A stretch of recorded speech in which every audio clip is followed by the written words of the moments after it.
దట్టంగా పొగమంచు కురుస్తున్నప్పుడు మనకు చూపు అంత స్పష్టంగా ఉండదు. ఎదురుగా ఉన్నవి సైతం అంత స్పష్టంగా కనిపించవు. మన మెదడుకు కూడా ఒక్కోసారి ఇలాంటి పరిస్థితి ఎదురవుతూ ఉంటుంది. బ్రెయిన్ ఫాగ్గా పిలిచే ఈ సమస్యతో బాధపడే వారికి ఆలోచనలో స్పష్టత ఉండదు. ఏదో చెప్పాలనుకుని మరేదో చెబుతూ ఉంటారు.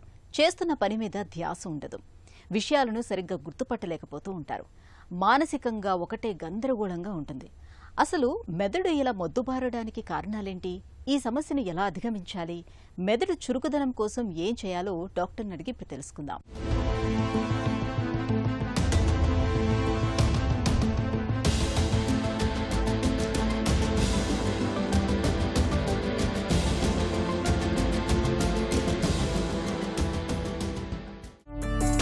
బ్రెయిన్ ఫాగ్ అంటే ఏంటి? బ్రెయిన్ ఫాగ్ ఈ మధ్యకాలంలో చాలా కామన్గా వింటున్న పదం. అసలు బ్రెయిన్ ఫాగ్ అంటే ఏంటి? బ్రెయిన్ ఫాగ్ అంటే మబ్బుగా ఉండడం. మెదడు మబ్బుగా పనిచేస్తే దాన్నే బ్రెయిన్ ఫాగ్ అంటాం. ఇంగ్లీష్లో చెప్పాలి అంటే కొంచెం క్లౌడీనెస్ ఉంది, డల్గా ఉన్నాం, ఫటిగ్ వస్తుంది, కొంచెం చిన్న పని చేసినా కానీ నీరసం వచ్చేస్తుంది, చేయలేకపోతున్నాం, ఆలోచించలేకపోతున్నాం, కొంచెం ఆలోచిస్తున్నాము, ఆలోచించిన వెంటనే నెక్స్ట్ ఏం చేయాలి అనే దానిలో కన్ఫ్యూజన్ వచ్చేస్తుంది.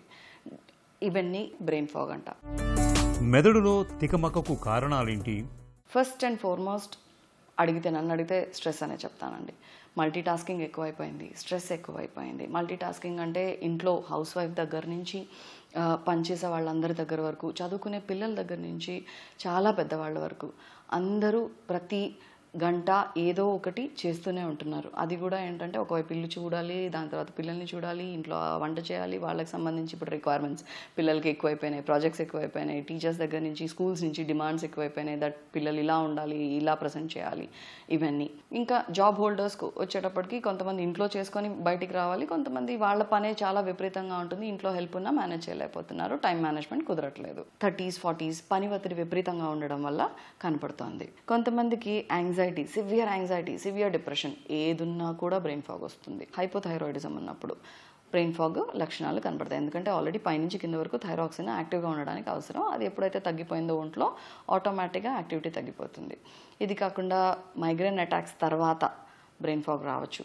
ఇది కాకుండా కొన్ని డెఫిషియన్సీస్, B12, ఐరన్ రక్తంలో లోపం ఉండడం వల్ల కూడా బ్రెయిన్ ఫాగ్ కనబడుతుంది. ఇవి కాకుండా ఫుడ్లో ప్రాసెస్డ్ ఫుడ్స్లో ప్రిజర్వేటివ్స్ వల్ల కూడా మీకు మెదడు మీద ఎఫెక్ట్ ఉంటుంది, ఖచ్చితంగా ఎఫెక్ట్ ఉంటుంది. కొన్ని మందుల వల్ల కూడా కనబడతాయి. ఎస్పెషల్లీ మీకు ఎలర్జీ ఉంది, జలుబు వచ్చింది, సిట్రిజన్ లాంటి మందులు వేసుకుంటున్నారు, లేదా డిప్రెషన్ ఉంది, డిప్రెషన్కి కోసం వాడే మందుల వల్ల కూడా మీకు బ్రెయిన్ ఫాగ్ కనపడుతుంది. బ్రెయిన్ ఫాగ్ లక్షణాలు ఎలా ఉంటాయి? మెదడు ఇంత షార్ప్గా ఇంతకుముందు వేగంగా పనిచేసేదో ఇప్పుడు అంత పదునుగా పనిచేయట్లేదు, మబ్బుగా అనిపిస్తోంది, డల్గా అనిపిస్తోంది, అంత వేగంగా కూడా బుర్ర పనిచేయట్లేదు. నెక్స్ట్ ఏంటి ఆలోచించుకోవాల్సి వస్తుంది. ప్రతి స్టెప్ కొన్నిసార్లు రాసుకోవాల్సి వస్తుంది గుర్తుపెట్టుకోవాలంటే, కొన్నిసార్లు మర్చిపోతున్నాం. ఇవన్నీ బ్రెయిన్ ఫాగ్ లక్షణాలు. యాంగ్జైటీ సివియర్గా ఉన్న పానిక్ వచ్చేస్తుంది. కొంతమందికి అసలు అది పానిక్ అటాక్ అనే తెలియదు. అమ్మ ఊరికే నాకు డిజీనెస్ వస్తుంది, రాత్రిపూట మెలకు వస్తుంది, డిజీ అయిపోతున్నాను, కాసేపు నిద్ర పట్టట్లేదు, ఛాతీ ఏదో బరువుగా అనిపిస్తోంది, అప్పుడప్పుడు భయం అనిపిస్తుంది, కానీ తల డిజీగా ఉంటుంది, తిరుగుతున్నట్టు అనిపిస్తుంది, డల్గా అనిపిస్తుంది. ఇలా రోజుకు 15-20 సార్లు వస్తుంది. ఇవన్నీ పానిక్ వైపు సివియర్ యాంగ్జైటీ వచ్చేస్తుంది కాబట్టి అలా కూడా కనపడవచ్చు. నిద్రలేముంది కొన్ని కేసెస్లో జాల్పిడమ్ ఎస్పెషల్లీ లాంటి మందుల వల్ల నిద్రలేమి ఉన్నప్పుడు మేము నిద్ర కోసం మాత్రం వేసుకుంటున్నాము. దాని తర్వాత ఆ రోజు నిద్ర పట్టినా మరుసటి రోజు అంతా డల్గా ఉంటుంది, మరుసటి రోజు అంతా మెమరీ గ్యాప్స్ ఉన్నాయి, కొన్ని విషయాలు మర్చిపోతున్నాం. వీటి వల్ల కూడా మీకు బ్రెయిన్ ఫాగ్ కనబడుతుంది. బ్రెయిన్ ఫాగ్ను తగ్గించుకోవటం ఎలా? కొన్ని మన లెవెల్లో చేసుకోగలుగుతాం. అంటే లైఫ్ స్టైల్ మోడిఫికేషన్, కరెక్ట్గా తినాలి, టైం ప్రకారం తినాలి, ప్రాసెస్డ్ ఫుడ్ సాధ్యమైనంత వరకు అవాయిడ్ చేయాలి.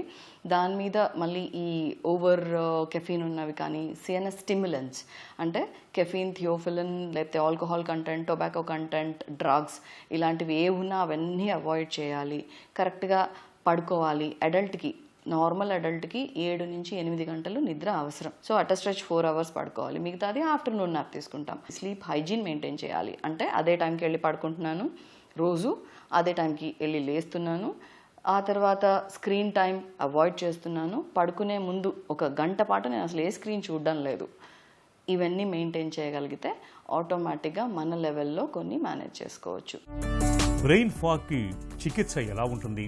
బ్రెయిన్ ఫాగ్ ఇది మామూలుగా స్ట్రెస్ వల్ల కనబడుతుందా లేకపోతే ఏదైనా వ్యాధి వల్ల కనబడుతుందా అని అంటే ఏమేం పరీక్షలు చేస్తాము, థైరాయిడ్ ఎలా ఉంది, B12 ఎలా ఉంది, ఐరన్ ఎలా ఉంది, బ్లడ్లో రక్త కణాల్లో ఎర్ర రక్త కణాలు ఎలా ఉన్నాయి, హిమోగ్లోబిన్ ఎలా ఉంది, ఇంకేదన్నా డెఫిషియన్సీస్ కనబడుతున్నాయా, ఫస్ట్ బ్లడ్ వర్క్ ఇవి చూసుకుంటాం.